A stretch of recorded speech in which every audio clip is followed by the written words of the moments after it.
Friends, எல்லாருக்கும் வணக்கம். இன்னைக்கு நம்ம நிக்கிஸ் கிச்சனில் நம்ம எல்லாத்தோட ஃபேவரட்டான நல்ல காரசாரமான மட்டன் வறுவல் எப்படி பண்ணுறது அப்படிங்கிறத பார்க்கலாங்க. நான் இன்னைக்கு ஃப்ரெஷ்ஷாக மசாலா வறுத்து அரைச்சி செய்ய போகிறேன். நல்லா வாசனையாகவும் சுவையாகவும் ரொம்ப எளிமையாகவும் செஞ்சிடலாம். இப்போ வாங்க வீடியோவில் பார்க்கலாம். மட்டன் வறுவலுக்கு முதல்ல மட்டனை வேக வச்சுக்கலாம். அதுக்கு ஒரு ப்ரெஷர் குக்கரில் 1 டேபிள் ஸ்பூன் பக்கம் ஆயில் போட்டுக்கிறேன். ஆயில் சூடானதும் இப்போ இதில் ஒரு 1/4 டீஸ்பூன் மஞ்சத்தூளும் ஒரு 1/2 டீஸ்பூன் இஞ்சி பூண்டு விழுதும் சேர்த்துடலாம். ஒரு டைம் மிக்ஸ் பண்ணிவிட்டு அடுத்ததான் மட்டனை சேர்த்துக்கலாம். 300 கிராம் கழுவி சுத்தம் பண்ண மட்டனை போட்டுடலாம். அந்த மட்டன்லேருந்து நல்லா ஸ்டாக் வர்ற வரைக்கும் நல்லா மிக்ஸ் பண்ணணும். இப்போ இதோட 2 காஞ்ச மிளகாய் சேர்த்துக்கிறேன். இப்போ இதில் தேவையான அளவுக்கு உப்பு, அப்புறமா இந்த மட்டன் வேகிற அளவுக்கு தண்ணி,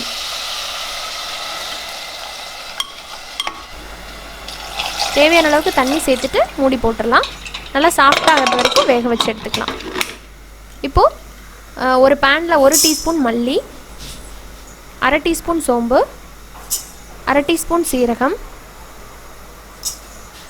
1/2 டீஸ்பூன் மிளகு, 4லேருந்து 5 போல் காஞ்ச மிளகா, கூடவே கொஞ்சோண்டு பட்டை, ஒரு சின்ன துண்டு, இது எல்லாத்தையுமே லைட்டாக வறுத்தெடுத்துட்டு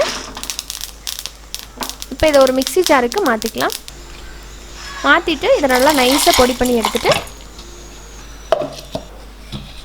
நம்ம வறுவல் செய்ய ஆரம்பிச்சிடலாம். பொடி பண்ணியாச்சுங்க. இப்போ மட்டன் எப்படி இருக்குன்னு பார்க்கலாம். ப்ரெஷர் நல்லா ரிலீஸ் ஆகிருக்கு. ஸோ மட்டன் நல்லா வெந்திருக்கு.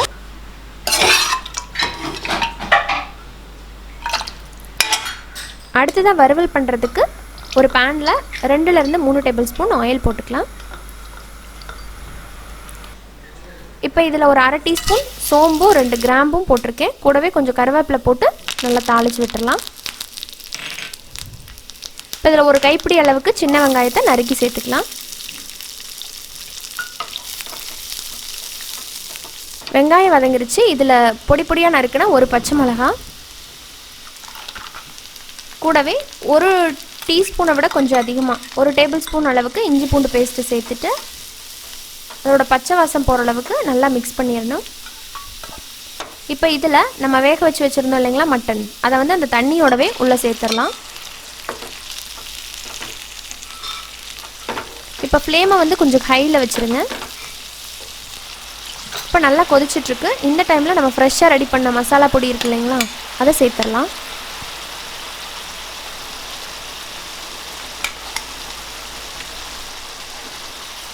சேர்த்து ஒரு டைம் மிக்ஸ் பண்ணி விட்டுருங்க.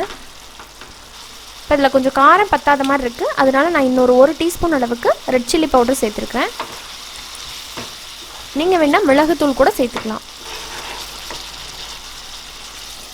இப்போ ஒரு மூடி போட்டுடலாம். தண்ணியெல்லாம் நல்லா சுண்டி வரட்டும். இப்போ பாருங்கள், ஓரளவுக்கு ட்ரை ஆயிடுச்சு. இப்போ இதில் நல்லா கருவேப்பிலை கொஞ்சம் நிறைய சேர்த்துட்டு கொத்தமல்லி சேர்த்து நம்ம இறக்கிற வேண்டியதான். நல்லா டேஸ்டான மட்டன் வறுவல் ரெடி. இந்த மட்டன் வறுவல் சாதத்து கூட வச்சு சாப்பிட்றதுக்கு ரொம்ப நல்லாயிருக்கும். இட்லி, தோசை, சப்பாத்தி, பரோட்டானா எல்லாத்துக்கூடும் சூப்பராக போகும்.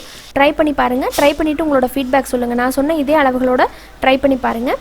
அண்ட் எப்படி வந்துச்சு அப்படிங்கிற ஃபீட்பேக்கையும் என் கூட ஷேர் பண்ணிக்கோங்க. இந்த வீடியோ உங்களுக்கு பிடிச்சிருக்குன்னு நினைக்கிறேன். பிடிச்சிருந்தால் லைக் பண்ணுங்கள். யூஸ்ஃபுல்லாக இருக்குது அப்படின்னு நினச்சிங்கன்னா ஃப்ரெண்ட்ஸ் அண்ட் ஃபேமிலியோட ஷேர் பண்ணுங்கள்.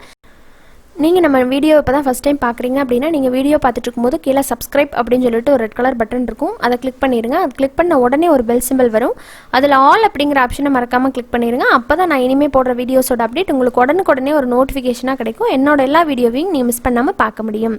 இன்னொரு இன்ட்ரெஸ்டான ரெசிபியோட உங்களை மீண்டும் சந்திக்கிறேன். அது வரைக்கும் நன்றி, வணக்கம்.